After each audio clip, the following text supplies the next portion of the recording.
Masa pengenalan lingkungan sekolah atau MPLS menjadi peranan penting bagi para siswa baru. Di masa pandemi COVID-19 ini ada batasan yang harus dilakukan oleh pihak sekolah, tentunya dengan protokol kesehatan yang berlaku. Rafli, Kepala SMK Negeri Sumsel, mengatakan siswa baru memang diharuskan untuk datang dan harus mematuhi protokol kesehatan yang berlaku dengan membagi 2 kelompok selama 2 hari. Hal ini dilakukan agar setiap siswa dapat mengenal guru dan ruangan kelas yang akan digunakan. Kemudian akan dilanjutkan dengan pembentukan grup melalui nomor ponsel untuk menerapkan proses belajar mengajar melalui daring. Kita akan merencanakan kegiatan mengenal lingkungan sekolah.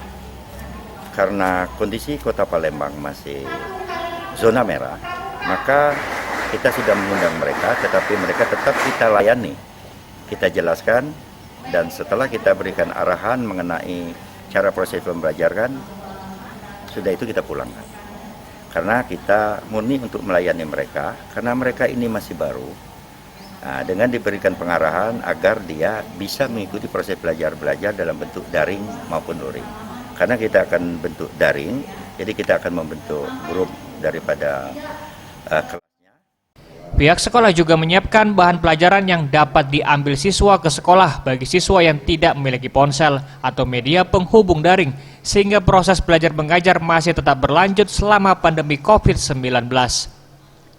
Tim Liputan Sriwijaya TV.